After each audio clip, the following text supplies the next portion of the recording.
In the world of finance, risk is the name of the game. Risk is not predictable. You can be the best technically, but if you don't see it coming, truth be told, any sneeze in any corner of the world will shake us. So I am on switched on mode. I am on what is happening in the world. What is Trump saying? How does it impact us? Did IMF just say something? Did World Bank, what did they say? And they are not giving who what. It's my job to make sure they think risk and risk to be there for the business. My guest today, I've been looking for her for quite some time. She's Faith Basiye, the Group Chief Risk Officer at KCB, and she's not your typical risk boss. Did you do your clinical? I did. Where? At Milimani. Bush. I was in Makadara.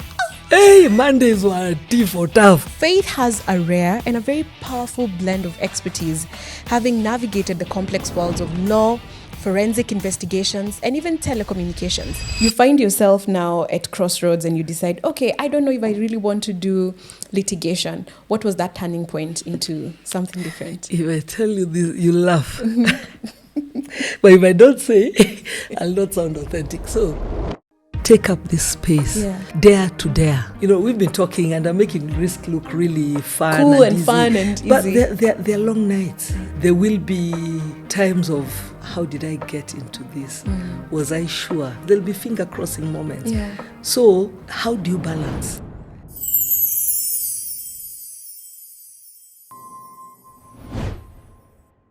I'm so sorry we couldn't have this interview outdoor. We have to be like in a room. But it's so good to have you. Welcome to the show, Faith. Thank you, Terry. How are you doing today? I'm great. Uh-huh. Yeah, so, yeah. You know, it's very strange when you hear somebody talk about you. Oh, yeah? Yeah. You still haven't gotten used to it? No, you know, when somebody says, oh, ESCC, and, you know, most of the time Yes. it's always, tell us who you are. So, Terry, Yes. really refreshing. Yeah. That, you teed it off. You know, I was just Perfectly. reading about you, and I am so shocked and inspired at how you've been able to navigate like very different industries. And one of the things that shocked me was investigations, and we're going to talk about that in just a few minutes. But right now you're the risk boss. And Faith, I want to know, when was the last time you did something very risky in your personal life? Oh God, I didn't see that coming. So I'm being the Group Chief Risk Officer and always having, you see, look at from my career path, Yeah. I'm those calculated risk takers. Uh-huh. So the riskiest thing I did is this, and it's very recent. I am really not great with being in a water body and I cannot see the shore. Yeah, so being a risk chief, you have to calculate your risk, Yes. know how you're managing it. So I always say, okay, Yeah. if I can see the shore, I can swim to Yeah. shore. This life jacket thing, I'm not too sure. Yeah. So the riskiest thing I did, we were on holiday with my daughter in Zanzibar. Yeah. And then we booked this package. She was done doing the booking. Yeah. So then she got us a boat that was going deep into the ocean to a certain island. Oh my God, Terry. I cannot even tell you. If you see the pictures, I'm the only one with a life jacket. I tried to put her in a life jacket. Yeah. She was there. She said how she can swim. She'll take the life buoy. Me, I was in a life jacket, holding the life buoy next to me. And just with my eyes solidly shut like that. Yeah. I saw nothing till we go back to shore. But you still did it. Ask me, would I do it again? Would you? Never. No, I have to be at a distance that I can swim. Uh-huh. And also save my daughter. But I think she's a stronger swimmer than I am. Yeah. I am not a good swimmer. So I feel like the ocean is the most, of all the elements, it's the most scary to me. Like, yes, there is fire, but the ocean and all you can see is water. I feel like more it's water so scary. and no land. Yeah. And that's the thing. And now the thing is this, I promised her Yeah. a holiday. I promised my daughter a cruise. That one, I'm not seeing it happening. I hope she'll be too busy when she looks at this podcast. I hope she'll be too busy so that she'll skip that part. I'm not seeing myself doing that cruise because what? No. I'm that person who watches everything that goes wrong on a cruise ship. They call Nini the air crashes, where planes are crashing and wondering, okay, how can this risk be mitigated? So I also don't like flying, but I love being in great destinations. That's so interesting, especially the fact that you're a risk-based faith. Anyway, let's talk about your very extensive career. Take me back to the day you decided, I'm going to law school. So, our days in uni, growing up, what did I want to do? I just think, first and foremost, growing up, I was the deputy parent. I'm the firstborn. Oh. So it was those. And again, I don't think my parents put pressure. I put pressure on myself. Yeah. So at some point I thought, I can go to med school. Because at that time, the things that were influencing our career choices at that time was more television. So there were all these doctors who looked nice. Then at that time, when I started to think of my career, because I went to Catholic parochial school in Nairobi, but then standard 7 and 8, and most of now when my career forming years were in Kisumu. Then I went to the General Hospital. Now it's Ramogi. I said, no, I didn't like the scrubs. Because the scrubs in the movies were like your jacket, burgundy. Yes. It was really nice, and all these stethoscopes. Yes. I actually owned a stethoscope in uni. Really? Just to remind me that career that, my dream, yeah. So I wanted to be a doctor. Then at some point I wanted to be an architect. I started then just appreciating the beauty of buildings. And I wanted to be an architect. And I had 7 years in uni. I don't know how many years. I decided I want to go to uni very quickly and start earning a living. Yeah. So that then, then I got called to study law. Yeah. And I think I was the first person in my village to go study law. Okay, I know I have cousins who are lawyers, but they didn't come from my village. Yeah. I'm talking about the village. See, the village is where you can walk from one corner to the other. Yes. So to my cousins, I can't walk to another corner. Yeah. But so... Everybody must have been so proud. Yes, especially my cousin who was studying law was 1 year ahead of me. Yes. But I decided, no, I have to find my fame. Yes. And say, no, if you cannot walk, you guys are outside my walking distance. So I was the first one in my village. Yeah. Yes. So you find yourself in Parklands? I find myself in Parklands. Yeah. Before Paki, Loreto Limuru. The best time of my life. That was my dream school. I never made it. Wow. Yeah. You missed a lot. Yeah. I can put you in an alumni so that you can just participate now. So Loreto was really, really... I actually discovered my athletic prowess from Catholic parochial. I'm a serious athlete, guys. I mean, if it was today, I'd be there with Omanyala, running 100 meters, 200. I'd be the one killing those records. So I was an athlete. Yeah, I from hear Catholic you were 100 parochial. meters queen. Yes, yeah. I was the 100 meters queen and the 200 meters queen. Wow. Participated all the way to the national school, to the national meets, all the way from Catholic parochial into Loreto. I ended up being a house captain, and for a house captain, you have to be great in sports and academics. So then I found I have played volleyball in high school, hockey. I don't know why. Of course, basketball was my main game, and I was the basketball captain for the longest. And we played all the way to nationals, but we didn't win any nationals because at nationals we were meeting Mukumu girls. Yeah. It felt like we were playing rugby at that time. And again, defending, I just hit, poop, us guys and our bush. Yeah. Bougie. Bougie. Yeah, we eat rice. And then we're eating a lot of rice in school, as opposed to eating a lot of ugali. Yes. So you can just know we were not really fed for athletics. But for sprinting, I love the relays. I love the 100 meters. So then that's my love for outdoors. So this now I can say my headmistress can now hear this. Yeah. All the nuns in Loreto can hear this. So I just used to play hockey and volleyball because the seasons were different, and I just really needed to be outdoors. I just didn't want to be in school. So for the only way you'd be on that bus is even if you're hockey team 2, at least you trained with them. Yes. Then you'd go. Yeah. And then I was an actress also. Really? Amboseli House, my house, was used to call it, the best house is called the Cock House. Yeah. So we were the Cock House. We brought in so for you to be a Cock House, you had to bring in points from athletics, sports and academics, and acting, drama. Mm-hmm. So we were the number one, undisputed all the 4 years. Yeah. And then I really hope they're still number one. So Pressure. we still go back to the students and mentor them. So then I was an actress. Wow. From high school. Mm-hmm. Then what can't you do? Swim in the ocean. Jump off skydiving. Those things you do, guys doing, is it called Kereta Forest? Mm-hmm. That zip lining. No. Never me. You're not afraid me. of heights. Not me. Yeah. I just want to know, I take a risk that I can mitigate. Yeah. I want to be in control. Yeah. I was about to say it's a control thing. It's a control thing, yeah. No, that's fantastic to hear. And then in campus, many people don't know this. Now, this will betray my age. And no one here, I'm looking around, all the producers, all the cameramen, and to you, Terry, you did watch this program. Actually, we had a production called Burden of Proof.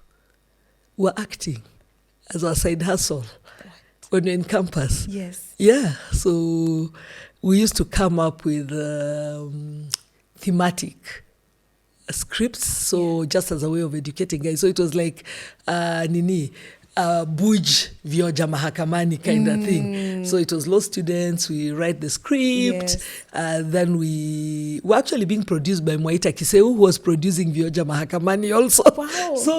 So Sundays we used to spend our time acting at KBC. Yeah, just shooting a script. We wrote the scripts ourselves, we co-produced with Mwaita Kiseu. Yeah. Do you know what's going through my mind? Because I have walked the corridors of Parklands and I know just how taxing that degree is.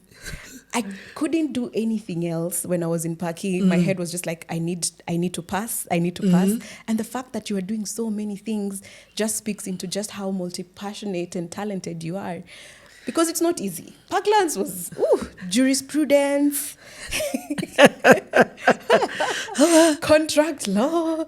Yeah, I had a really hard time. Landlo. Yeah. Landlo. Yeah. I think I just, there you have lock. Yes. And I decided Landlo is hard. Yeah. Yeah, I struggled through Landlo. Yeah. All the way into practice. In fact, my first major practice mistake was in the conveyancing space. That's why I went through the litigation side completely. Yeah. Let's talk about that. How did you get into litigation? Yeah, so of course, we have to do pupillage. Okay, first we had to do clinicals. Did you do your clinicals? I did. Where? At Milimani. Bush. I was in Makadara. Hey, Mondays were tea for tough. Yes. All the drunkards. Yes. The ladies. What was they used to say? Kurandaranda Nania. Yes. There was something I couldn't even find it. I know what an you English mean. version of it. So all these guys were randarandering sijui kwa nia ya kufanya uhalifu. As in, when I think about, I was actually born in Eastlands, yeah? And when I think about it, then, so I'll fast forward back. So when now I kept on thinking of how Eastlands is like the Bronx in New York, where everyone is toughened. And so that's where, actually, I'm such an Eastlands girl. How did I end up doing my clinicals in Makadara? I must have decided, okay, it was near home. I think. Calculated risk. Calculated risk, it was near home. I didn't even, coming to Milimani, that one would be 2 buses, man. Yeah. I'd have then had to forfeit lunch or something. Yeah, so that was my first.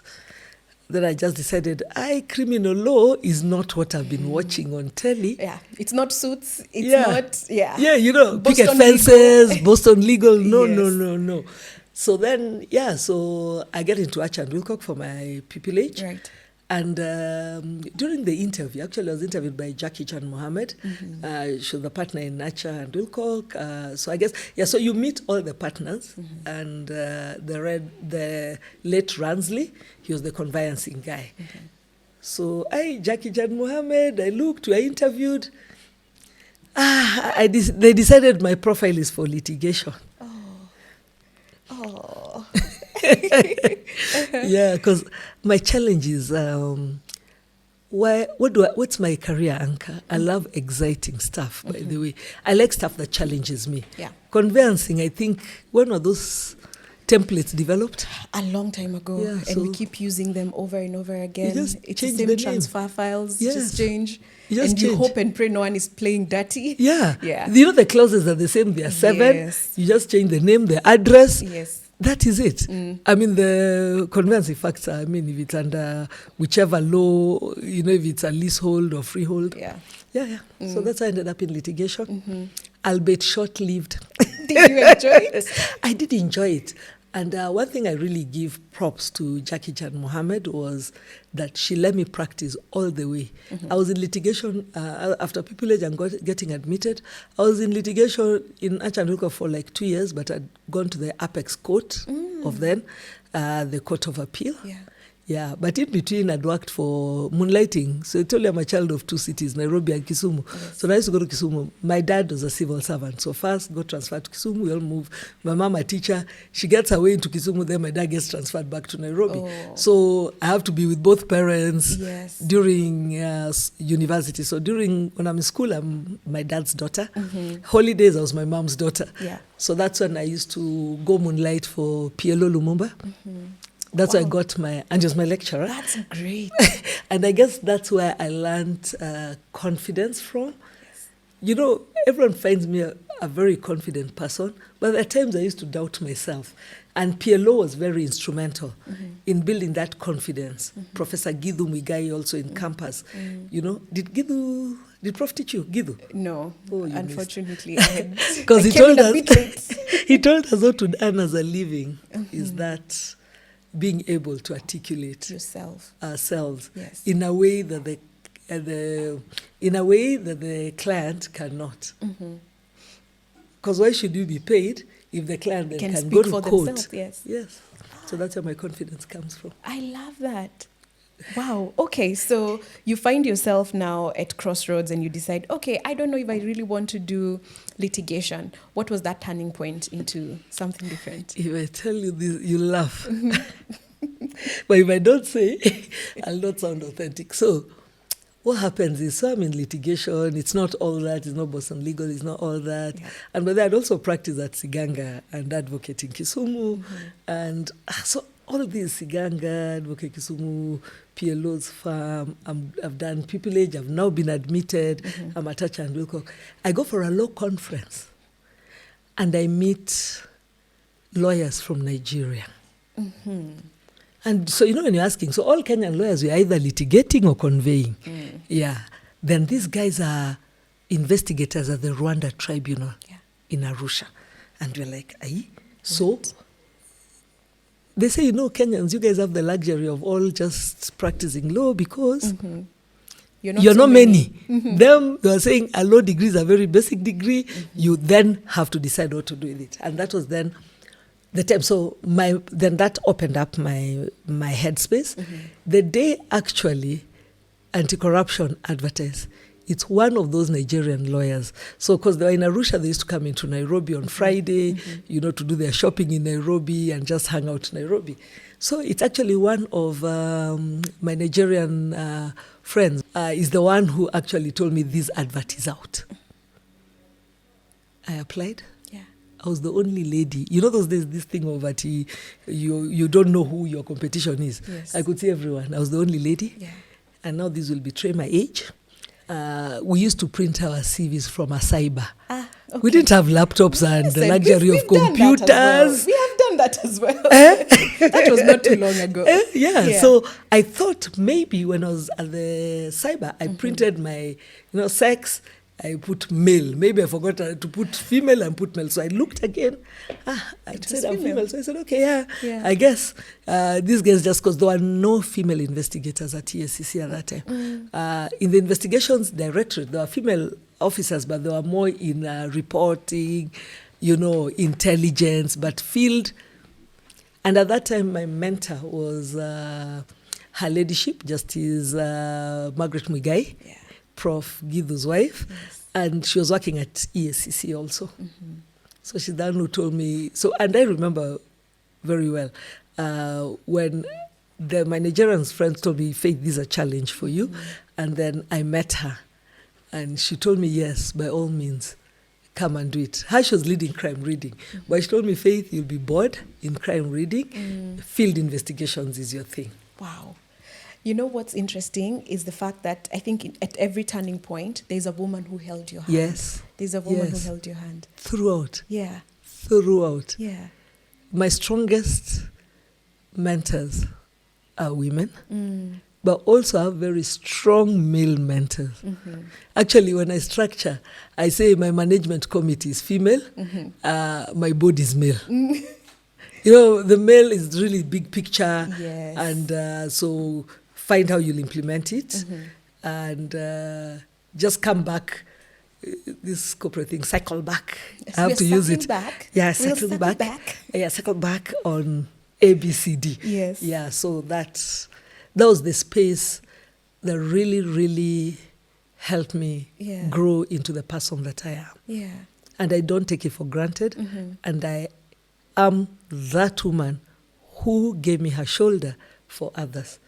So I'm always, my shoulders have people, I'm pulling others up, I'm raising others, I'm clapping for others, I'm adjusting others' crowns, because all these women did that for me. Yeah, and it's really important for women to do that for each other. Yeah. Because most of the times, especially in the corporate space, you hear about women being their own worst enemies, but now that I'm listening to a lot of testimonials, it's sort of the opposite. Yeah. Yeah, I'm finding a lot of women supporting. And I feel like these stories need to be told because there's already a very bad stereotype. Yeah. But when you hear a woman like you talk about another woman held, and I'm doing the same, holding space for another woman, that's very encouraging. So you've worked at TACC, KPMG, Safaricom. And Wilcock Advocates. Yes, imagine. not forgetting. And now KCB. So I'm looking at this and it's across law, governance, telcos, and banking. But I feel like there is something that ties all this together. What ties all this together is, as I told you, my career anchor is around challenge and excitement. So it was emerging. Risk management was emerging. Forensics was emerging. And I really thank God I was on the first wave, you know. Actually, you did ask me what my dream was. What was your dream? I wanted to work for the FBI. You know those movies? Makes sense. I'm telling you, those movies. Wow. Yes. I mean, I always tell younger people and who are in government, I tell them the government is your best trainer. They invest in you. Because who can give you today 6 months training? Nobody. You're abroad, and every time there's a refresher, you're on it. So I really wanted to be in the FBI. So that again maybe really determined my path. Yeah. So then when KCB opened up, you know the typical, I was young, and everyone kept on saying, no, KCB is an old bank, you won't fit in, and then, it's full of politics. And I'm wondering, what is this politics everyone talks about? You know, because I'd never experienced the politics at Safaricom, never experienced politics at TACC. You just do your work and have fun. So then I applied to KCB, and at that time, technology was emerging, and that was now the talk. You know, technology risks are emerging, frauds being committed on technology. So it was now not, at that time in the banking sector, the shift was moving from check fraud to technology. And I think I just got in at the right time. Yeah. Yeah. Now you were appointed Group Chief Risk Officer last year. Yeah. And I've survived 1 year. Congratulations. Thank you. I know it's been, navigating new territory, setting up new systems. What would you say has been the steepest learning curve in your new role? Yes, I was doing forensics, but I sat on the National Task Force for AML, anti-money laundering and counterterrorism. So there are times your role can limit you, but there's nothing that stops you from putting up your hand. Yes. In being able, so I sat on a lot of industry. I chaired the KBA fraud and security subcommittee. I sat on the AML task force. I did. I contributed to the drafting of the data protection laws, the drafting of the cybersecurity laws. Actually, drafting is one of my. You know that thing you feel. You enjoy it. Yes, actually, I'll write a book when I settle down. Yeah. I keep. Sometimes I can write a lot on social media, on my profile, but I owe it to a lot of people to really put together a book. So I enjoy legislative drafting, even the ethics and anti-corruption laws. I wrote, I was part of the team that wrote even the public officers' code of conduct. And there was even a training manual, and we used to train. Those in the field investigation at TSCC, I was also a trainer on ethics for government agencies. So I used to go to Egerton, and I feel like I'm Professor Faith. Yeah, so and I've visited like all the prisons and police stations in Kenya, training the officers on corruption and preventive measures. Yeah, so I get into my day one. I'm there, so I've been given this letter. Then it hits me. Oh my God. It felt like a River Jordan moment. You know, I'll never go back. You know, once you've gone. And then I look at Paul, our CEO, and he has this serious look on his face. And you know, Paul doesn't get really serious a lot. And then I just say, oh my God, I'm scared. You know, it came out. I didn't even think about it. I'm that person who verbalizes my feeling. And I said, I'm scared. And Paul said, good, you have to be. Yes, I was scared because this was a totally different shift. Yes. Risk is not predictable. You can be the best technically, but if you don't see it coming, you can go in the books of history for the wrongest. Yes. So you can never, ever put your brains away. You know, you can't switch off. You can't. Ati today, you know, we have this thing, uko mode gani. Because have you seen our new app and everything, uko mode gani? I've seen it. I cannot be niko mode off. Yes. Yeah. I am on switched on mode. Yes. I am on what is happening in the world. What is Trump saying? How does it impact us? Did IMF just say something? Did World Bank, what did they say? They are not giving who what? What is up? Who is under house arrest in South Sudan? What is happening in DRC, Eastern Congo? Oh my God, you know. Yeah. So that is risk. So information, being on top of your game. In fact, I laugh. I tell people, you know, I don't even have time to watch local news because that I'll get it in the WhatsApp groups. But I'm on CNN, Al Jazeera, you know what is happening. Because truth be told, any sneeze in any corner of the world will shake us. Affect you, yes. Yeah. So again, congratulations for surviving 1 year. Thank you. 8 countries. Yeah. 8 countries, across 8 countries. And we're growing. Yeah. And you know, most people think that risk leaders are the ones who block things. Like you said, you're probably not management's favorite because a lot of people think, you know. But also I'm thinking innovation, it needs the bold yeses. So how do you balance between mitigating risk and also being an innovative leader? Yeah, so I'll quote around the perception. Yeah. I think the best understanding of risk, we got it from our group director, technology, Dennis. So he's the one who says to him, risk is like when you enter a car, you see the brake. Because you see, you cannot start driving if your brakes are not there. You know, imagine you come in and it's just the accelerator. Yeah. Would you drive? No. Yeah, so to me, that is the apt definition of risk. We do not block business. We are not a roadblock. What we do is we enable business. Remember, it's also a risk not to take opportunities that present themselves. Yeah. So our job is to enable business. So we are partners. We'll partner with the business. We're telling the business, okay, you can keep lending, but when you start breaching this appetite, how then do we do it? Yeah. We also set sector limits. You know, we cannot just then go lend the road construction. Or, you know, we can't do that thing of the quail quail eggs, you know that thing. Everyone rushes to the quail eggs. Yes. Today, I can see young guys here.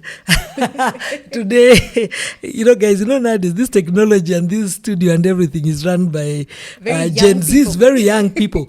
So today we cannot just be saying ati forex ndio everything, So even in banking, you can now not say ati right now construction is booming. We are in, we lend. No, we set an appetite across our businesses. Yeah. It does not matter if you're seeing everyone is building across Nairobi. I've seen vibrancy in Mombasa, but we have to tame the business limits. We can't just say because you're in Mombasa that you're going to fish.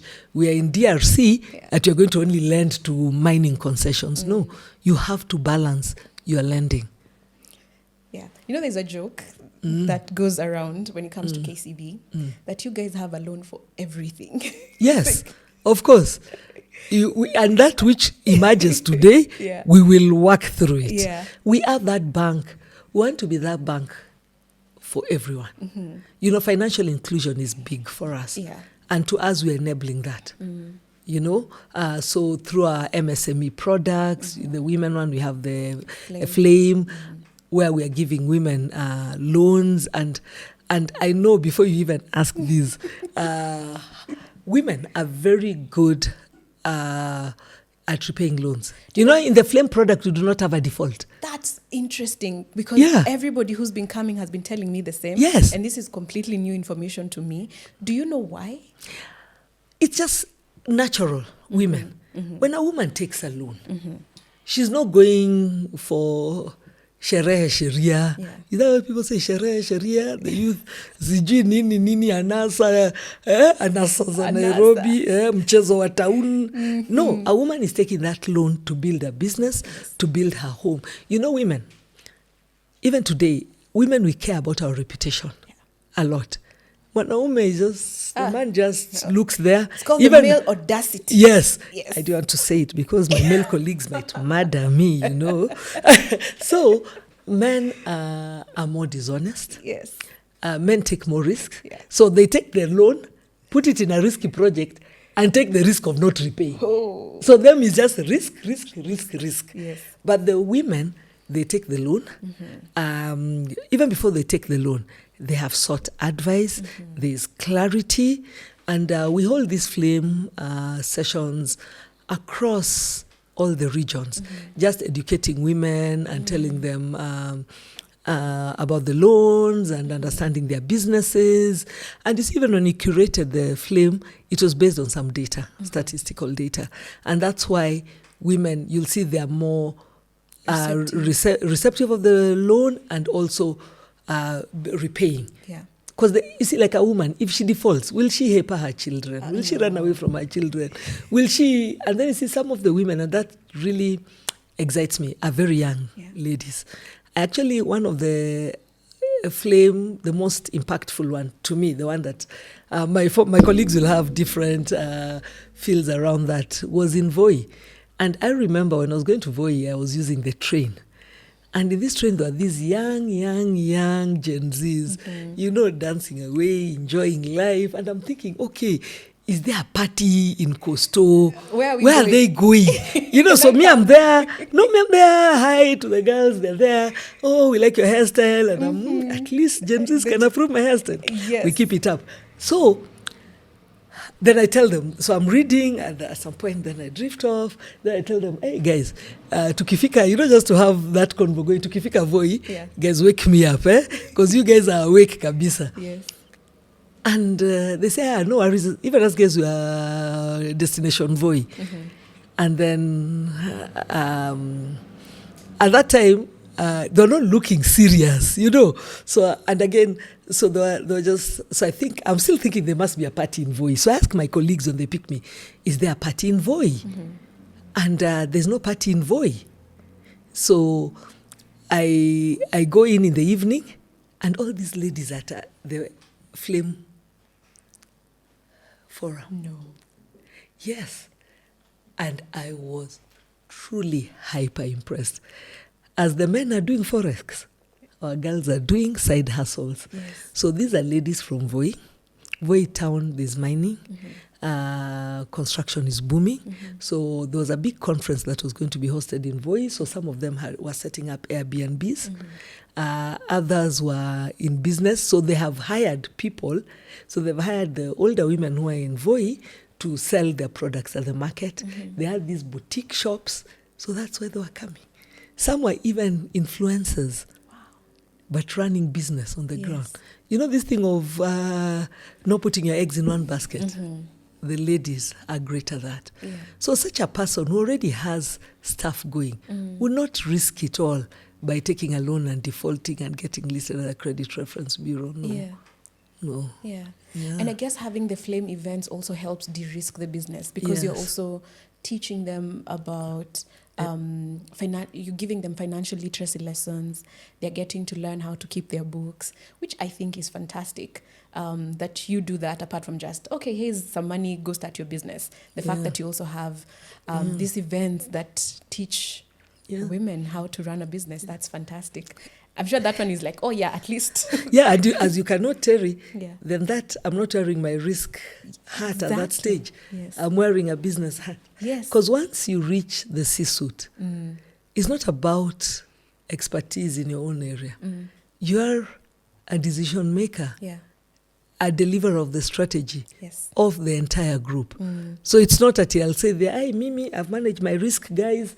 Kesho, baadaye, you guys of business, sijui mtafanya nini. No. You're there, you also have to be you're part of that business. You have to understand that business. Actually, even to manage risk, I have to understand the business even deeper than the owners of the business. So we do not stop business. We enable them. We partner with them.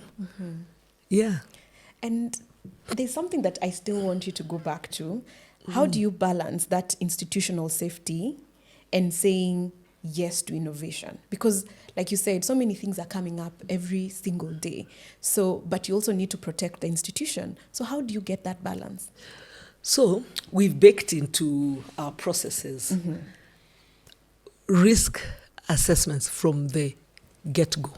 So we do not come in. So before, the traditional risk was let the business come up with their stuff, then it comes to risk, then you say, you guys are dreamers, and you say no.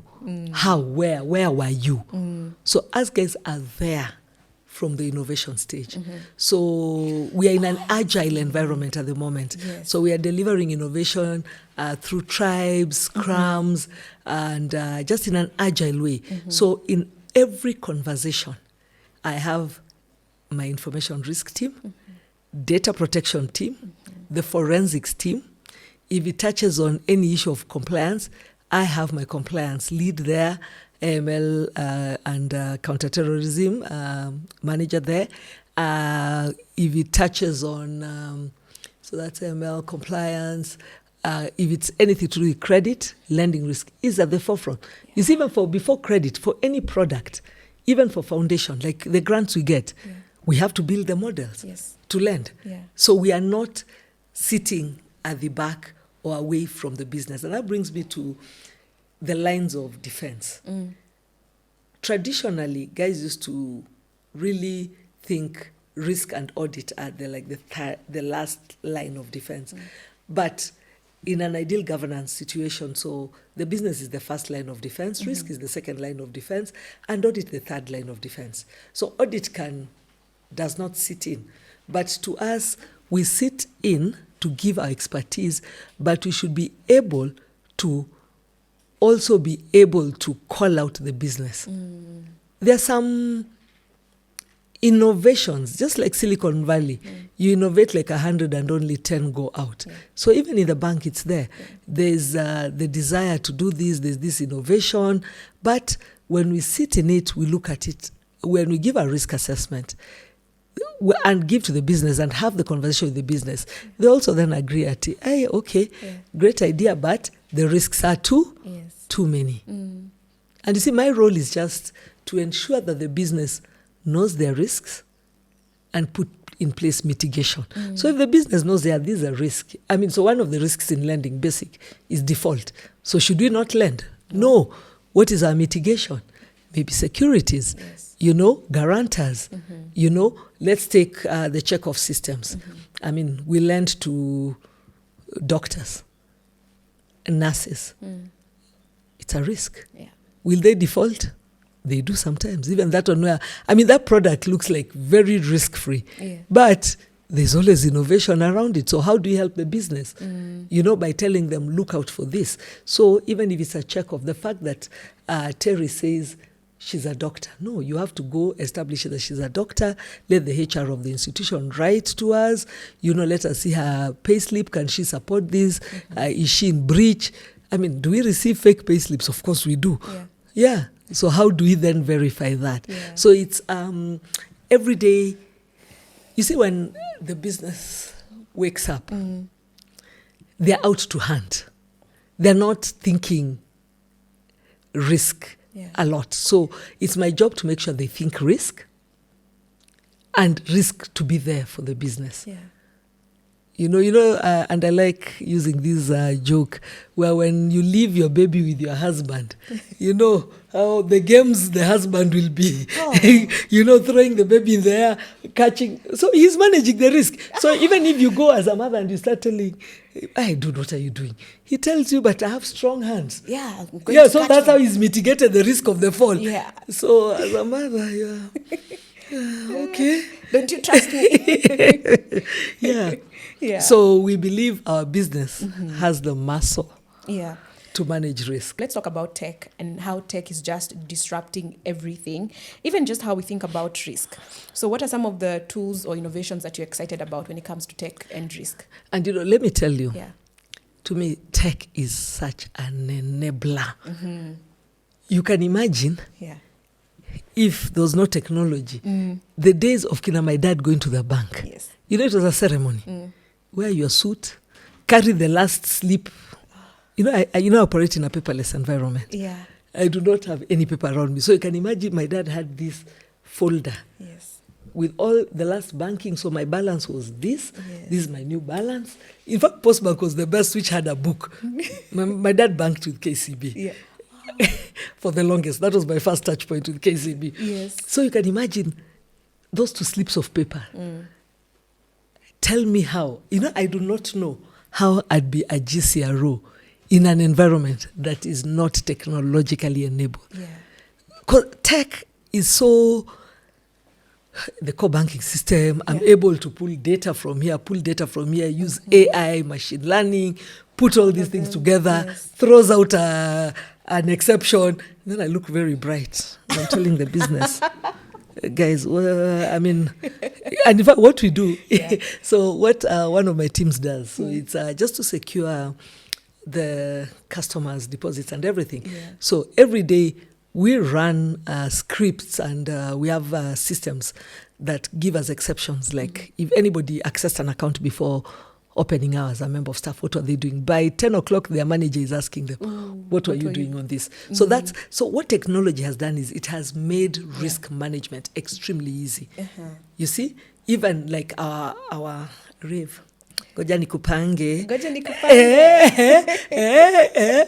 nikupange, our mobile bank app. Yes. So, on that, for us to even develop that app, technology had to drive it, and it's revolutionary. Do you know you can open your own account just by taking your photo? Just look for a nice white background. And Gen Zs, they love that thing. Which is great. Yes. I don't understand why in this day and age we have to go to a branch. No, just take your photo, upload your documents. We're a connected world. We can verify your ID through the registration portal. The background KYC will do it very easily. Seamless. Because what we realize, the youth simply do not want to be my dad. They don't want to carry a folder into the bank looking at their balances. I know my dad still does that thing. He does not have an ATM card. Do you know? So, but the youth are different. But to them, it's an experience. I think that was their whole life. So why disrupt it? But technology is quite enabling and disruptive. So those who didn't roll with, like I was born before computers for sure, but now we have technology natives. So you have to adopt to what Yes, they and know. again, give them an environment to thrive. Yes. So they're enjoying working with us. So Yeah. we are a multi-generational organization, You are. technology disrupting, and in a positive way, both positive and negative. So as technology builds, goes into new frontiers, even us guys in risk management. So we are very automated, by the way. Our AML checks, automated. Fraud risk, automated. Data protection, automated. Lending credit risk, automated. I mean, look at the massive data we are dealing with. Yeah, so everything is automated. So right now, what we're now doing from a risk perspective, integration now. So we are at that stage of where we've had a lot of automation around the specific areas. So now, to me, my big delivery, then I'll say I've changed the world, Yes. is the integration. So that once we've integrated everything, it also makes work for audit easy. Even our audit is automated, by the way. So even credit is automated. Everything is literally automated. Yeah. I mean, if you do not, so right now, it's not those with degrees in IT that are making it. It's those with the knowledge. It's true. In fact, I was laughing when I was talking to my daughter and telling her she's entering a very interesting space because she's studying aerospace engineering. So I told her, you know what the future First is? of all, congratulations. Thank you. As a mom, I'm sure you must be very proud of your daughter. Hey, I'm even scared. Yeah. I'm looking, that brain power for the future. So then I come to, where's the future? The future is for those who can use technology in space. True. In space. We're already using technology.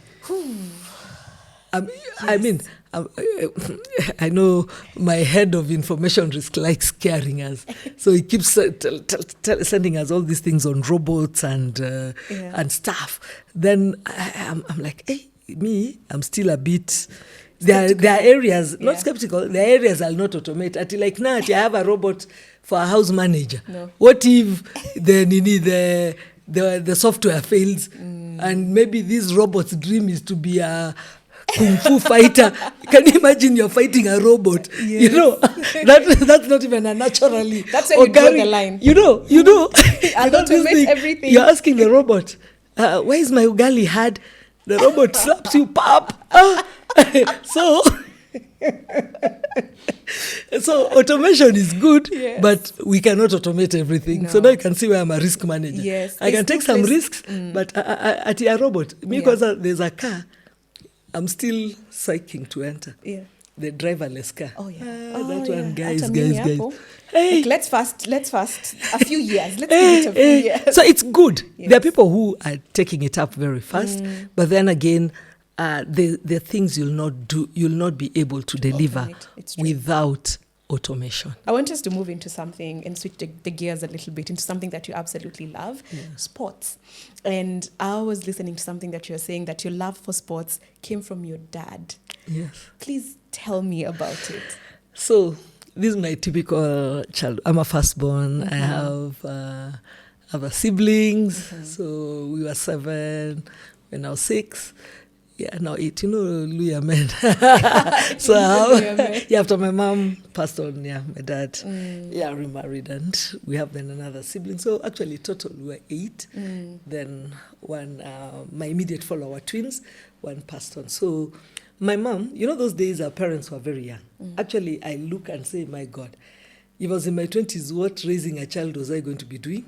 So our parents were raising us in their 20s. So they were also just trying. They didn't know. Yeah, so my dad was a civil servant, Impala Rugby. So our typical Saturdays, my mom was in college most of the time because she was a teacher. So she was always in Thogoto, I think school holidays, weekends. She's trying to do those schemes of work, those planning. And I'm really hoping technology has helped them. My mom used to write, the ruler, drawing schemes of work. So I really hope they've automated and the technology. There's some software that helps teachers with all that. So, literally, so Saturday we were a very sporty family. So we used to be taken for swimming at the YMCA. And then whether it was cold or hot, as guys, there was no July in our family. We were swimming, Outside. School swimming and swimming weekends. Yeah. Then, of course, my dad would go to Impala Club. He didn't play for the first team. But, he'll make you think he was a star, Pombaya sana, as in, you'd think he even played for Kenya, but he was there. Kwanza, me, I used to tell him, at some time I told him, Dad, I think you are in the training squad, but he played a bit. Those days were the second team, the subs. Yeah. That time rugby was not that serious, by the way.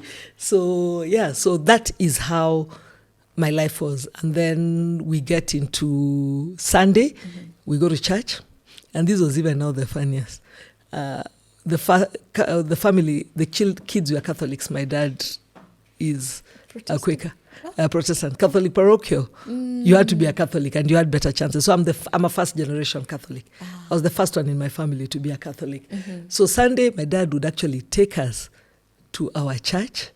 Then we go to his church. then we go for Gor versus AFC. Me, I think Gor versus AFC used to play every Sunday, I think. Because I don't know why were we at football every Sunday.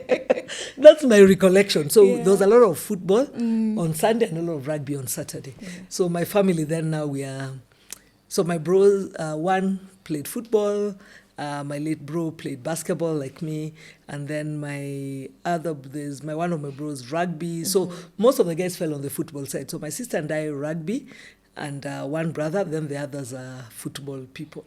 As in, you should see them. We are great Sukuti dancers, by the way. Yeah, that's why I think we can dance Sukuti, because Sundays we must have been little kids jigging after a win. Yes. Yeah. Then come to uni. So Machine was the team, and many people don't know this. There was a Machine Babes team, and do you know who started it? The pioneers of Machine Babes is Supreme Court Judge Lady Justice Njoki Ndung'u. But there was no uptake. So I come into UON and we have Machine Babes. Training day. So I tried. I said, I'll do... Basketball was my thing. Yes. So even I used to go to Pakis. Yes, guys was staying in Stella Winch. I used to have my basketball. Yeah. I mean, that was a gift from my dad as I went to uni. Imagine, a basketball. He's such an intentional dad. I don't know if... Did he give me pens? And where did I get them? I think I went and bought for myself in that book shop. But me, I had a basketball. So I used to have my own basketball. Wow. Personalized with my name. Yeah. So given by my dad. Bush. So we're just a girl from East Lands trying. So we used to then, in the evening... So then the machine guys are there telling us, there's a machine babe, so you guys try. And you see at that time, of course, you are young, looking at all these misulis and saying, hey, if machine babes will put me on the same bus, why not? Do you know how you make a try? Yeah. Do you know? No. Terry, I will take you for rugby when chicks are playing. Please. You have to fall down at some point. First time you come, say, make a try. You're being tackled, you're falling. I said, rugby is the only game where the people who play rugby are the only people, before people say, hey, before shower gel, tulikuwa wote tunaka ish. Yeah. Rugby is where, when you retire, my daughter actually wanted to play rugby and I refused totally. Yeah. A cut here, a cut, injury, grass burn. But my love for rugby grew and grew. We're those chicks of Fladdies. Yeah, tenor side. Yeah, we're there. We never missed tenor side. Yes. I was telling guys, I don't know when I ever missed some of the 7 circuits. Wow. For my whole life, I've been doing them. So university was, so we used to travel on the same bus. Yeah. With the mean machine, Missouli guys. Of course, our first loves were in that space. Absolutely, rugby, yes. So we did a lot just around cheer. So we're the cheering squad for Machine and they were cheering squad. But the Machine Babes rugby thing, I just think it refused. He just refused. So I played, I actually captained Dynamites, the UN team, swam a bit for the uni, even participated in interbanks, but I was not a banker. So those days, we used to be called Mamlukis. That's how we call them now. Those days, I don't even know what we are being called. So there was no way of the banks. Nowadays, it's very strict. Interbanks are going on. Yeah. So you have to be an employee for you to participate. So I had a relative who worked in Central Bank, and she played for them. So she used to bring us. So as guys of so if you ask me any integrity issue, that was it. That was it. We played. And at that time, I didn't think, did I know it was restricted? Was it restricted? It didn't matter. I was just playing into the passion. And you can imagine that we were beating KCB, we were beating Barclays, we by the way, Central Bank. Yeah. We dominated, and I've never worked for the regulator. But I played many years, basketball. Yeah. And right now you're doing something as well. Yeah, so at Interbanks also, I played a lot at Interbanks, but at time reaches Bana, we're recruiting younger generations. Yes. When you fall, you're taking a bit too long to get back to the office. Even when you fall, you're lying down fast. You know what Agenzi told me the other day? I was trying to help her prop something up, and she said, because I needed to step on the chair, and she looked at me, she's like, no, you can't do it. I said, why? She said, because if you fall, it would take longer for you to heal. Yeah. And she said this in front of everybody, and guys were like, what? Yeah. May I say it myself? You said it yourself. I remember when I fell, guys were laughing at me. I told them laugh, because even I used to laugh at people. Yeah. So now, and wait, so they're trying to put me up. Yeah. I made a stupid move. You know the way you're sitting on a chair, you're swinging, you're trying to do something, off the chair I fell. I'm thanking God. That's the only reason I didn't get a bad injury. If I fell from where? Yes. Hey, I'd be telling you, can we do this interview in my house? So, and I told them, just wait. I have to feel every bone. Okay. Everybody's yeah, you have to feel the legs, they're okay, everything. So I'm not paralyzed. So you wake up. Yeah. But quick one, because I know when you talk about mentorship and the fact that you do a lot of mentoring, there's always that question of how do I go about, approaching you, like sort of to be a mentor. What is the right way? Let me tell you, Terry. Gen Zs have a right way. No. They will find me on LinkedIn, they'll be on Facebook. Yes. I'll be at a rugby pitch. They will come. Yeah. So there'll be those who'll be wanting help, but the help they're looking for. Let me tell you, we are living at the time when every day is a war. As guys, our days were very organized, structured, thinking, how can I approach her to be my mentor? Those days it used to be you let your mentor look out and say, hey, maybe I should mentor you. Those days it was the mentor approaching. Right now the mentees are approaching, and they keep you on your toes. They are curious, they are restless. And so I just try to then structure it, because, yes, I have this big bucket delivery around managing risk across the group, but then again I have this mentorship. It's a calling to me. I have this mentorship calling. Then I still have the social part of giving back to society, doing all this uplifting stuff, and just making life a bit more decent for people. So you really, without structure, and I still have this, I need to go for rugby, I need to watch, I'm an Arsenal fan. I need to go for WRC, Petronas, Lewis number 44, I need to do all that. I'm a Mercedes. So now I'm stuck, eh? So you Mercedes or are you now Ferrari? I'm all over. Yeah. So guys were asking me, are you moving? I said, hey, my Mercedes jacket was kind of expensive. So I'm still, I'll still write, it's written number 44 because it's about Lewis. Yeah. But then I looked, okay, for Ferrari, the cap is cheaper. So Ferrari cap. It's a very hard time for us. Yeah, it's a very hard time for us. Yeah.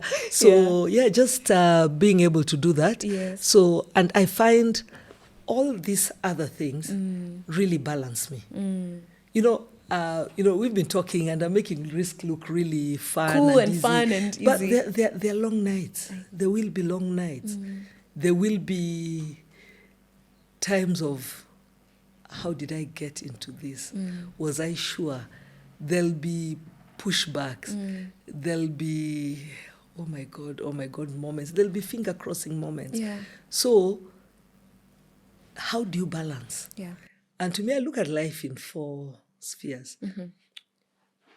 One, how do you keep growing your intellect? Really, really important. Yeah.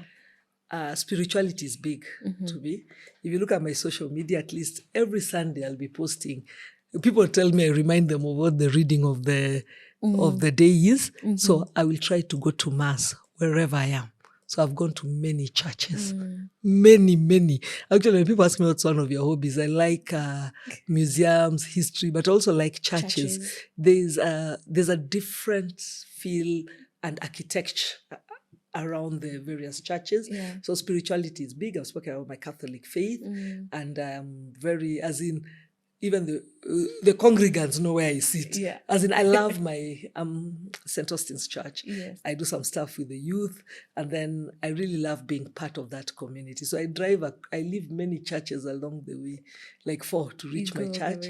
Originally Don Bosco, of course, Catholic Parochial Holy Family. I find it too big. Yeah. We have a very good Jumuiya at the office, of which I'm a very active member. So that spirituality is really key for me because I've grown in that and I've seen the goodness of God. Yeah, I really believe in the goodness of God, and I believe that God is ever present in our lives. And that's what I've instilled in my daughter, and I'm a godmother to many. Wow. Yeah, so that's intellect, spirituality, then around just being physical, well-being. That's why Karura, 6 a.m. People think I'm a serious athlete. Niseme ama niwaambie ama nisiwaambie. I just believe you have to be in motion. Yeah. So this year I've done the Safaricom CEO race. I've done Lewa. I've done Mama Ibado. Yeah. Next Saturday, Tegemeola Bank in Interbanks. Guys, watch this space. No, I'm not that. Of course, my running days, actually, especially, I think I crowned them off when my daughter did not. When they're young, they want you to be at their sports days. Then when they become teenagers, they don't. And so when my daughter decided she didn't want me, I hung my running boots. But yeah, I always try. So do a walk, just be in motion, it really helps with your mind. I know when I talk to, sometimes we have a trainer with my sister, and when I talk to her, I say, don't push me, because mine, I just want to have a healthy, mental space, balance. I mean, I'm not a beauty pageant or a bodybuilder. Yeah, so that to me is very key. And the most important is social skills. You should be able to network. Yeah. Interact. Yes. I mean, the right social skills will open for you doors. True. And I just say, and this, it would be reminiscent if I don't mention this. I built very great relationships all the way from when I was in ACC. As lawyers and cops, we didn't like each other. We felt superior. So you can imagine I was working in essentially a cop environment. And let me tell you, if you're in forensics, if you do not have a relationship with law enforcement, my dear, you will fail. You will fail resoundingly. So some of the guys I worked with, have really grown in rank, and that really helps me with my job at the moment. Yeah. So even just being able to call a counterpart in a bank locally, call somebody in Stanbic, call somebody in ABSA, just around you. So because risk management is not a competitive edge. No, The business guys Yes. can compete, but to us, we align. Quickly, Collaborating. this is happening. How do we then just approach it? How do we deploy it? Where are you at? So we do a lot of that referencing. So that helps you with my first point of around intellect, but also social. Yeah. Okay. I think that's a fantastic place to end it. The 4 pillars: intellect, spirituality, physical and movement, and social skills. But Terry, I have to end it with this. Yes. My KCB rugby team would kill me if I do not give a shout out to them. Yeah. First, I'll start with KCB does not have a female team, but my daughter has a foundation. A.O. Imani Foundation is a Jazzy sponsor, is a sponsor to one of the ladies' teams, Northern Suburbs ladies. They're drawn all the way. Most of the ladies come from the informal settlements, around Ruaraka.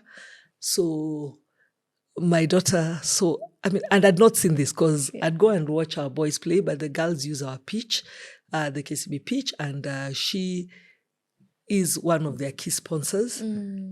They came second in the circuit. Wow. I bow down to those girls. Congratulations. There are times the youngest player in that team was even younger than my daughter. We had a girl who was 14 who was playing in the team, but now she's in school. So what rugby does for the community around there, it at least gives the girls a sense of belonging, and also at least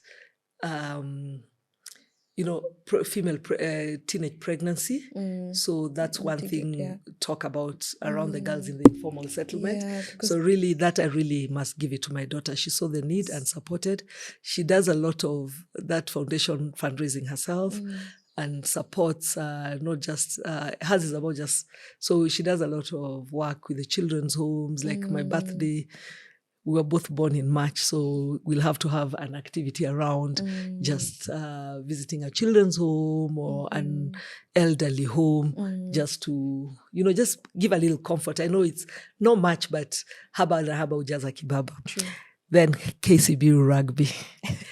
First, I'll speak from a global perspective. We have 2 teams in rugby. Many people don't know that. KCB Uganda, I'm from group, so KCB Uganda, Cobs, are doing very well in the 7th. Them, they are, I think, 2 or 3 legs away to the end. So great growth there and really cheering them on. And then as we sit here, so I hope by the time this podcast goes out, they'll have had at least a podium finish.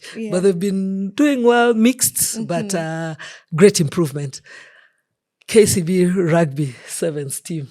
I think everybody in every media, after a drought of no caps. That's what everyone kept on saying. Finally, guys, resoundingly, we have won historic. We are the only club that has won 5 overalls as KCB. We are tied at 4 with my dad's Impala.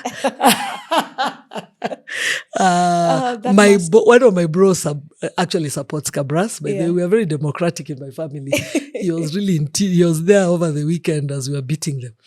So we've come 5th overall, the highest point ever. We were in every final. So great shout out to KCB Sevens team and to Northern Suburbs ladies. And look forward to a great rugby season, and also just looking at our KCB Interbank swimming team, 7,000 points. The next guys were at 4,000. KCB can swim, guys. I think many people look at KCB and think we're old, what? Inside there is a great surprise. So we're really hoping again we come first. There's golf. They are trying. They keep telling us they're on podium finish. So we're hoping the remaining legs they can get up. And our swimming team is captained by a lady, and very many ladies swimming. So great stuff and exciting. Banking is not boring. Is what I'd like to tell people. I think we have gotten that today. Yeah, banking is not boring. Banking is not boring. There's a lot that goes on. Yeah. You have interbanks. Even we can play snooker, by the way. Even droughts. Yes. So it's just how you then approach it. Yes. So, and I keep telling people, the way our days in university were exciting. You can still replicate that. Yeah. And just having a captain like Paul Russo, who's very relaxed, Yes. easy, laid back, pass an idea to him. He It will takes be it. done. Yeah. And he's very keen on the rounded person. To Paul, actually, his biggest thing he always says, that person who's there. So it's not about Faith and her models and her risk management. Yeah. It's Faith, the mother, Yes. Faith, what are you doing for yourself, the balance. So we have the golfers, then we have us guys of rugby, football. We also have a football team. We have a ladies volleyball team. We have a mixed chess team. The youngest chess player for KCB is a girl who's being mentored. Yeah. And KCB is a really great environment because it provides you with mentors. Now I feel like I want to work for KCB. Please come. Hey, you have a current practice certificate. Dust. Oh, yeah? You know I what? dust it. A requirement is you have to be in good standing with your professional body. Yes. We do not want you to have been deregistered. That's a risk we cannot afford. Wow, Faith, thank you. I do not have my practicing certificate, but thank you so much for coming onto this podcast. You have been such a delight. I'm going to say one word, and just say one word that comes to mind when you hear that. Okay? Risk. Resilience. Power. Measured. Doubt. Overcome. Faith. Believe. Legacy. Ensure. Oh my gosh, that's fantastic. Thank you. Thank you so much, Terry. Yeah. It's really been great. And I cannot sign off without calling you my learned friend. Thank you. People don't take me seriously.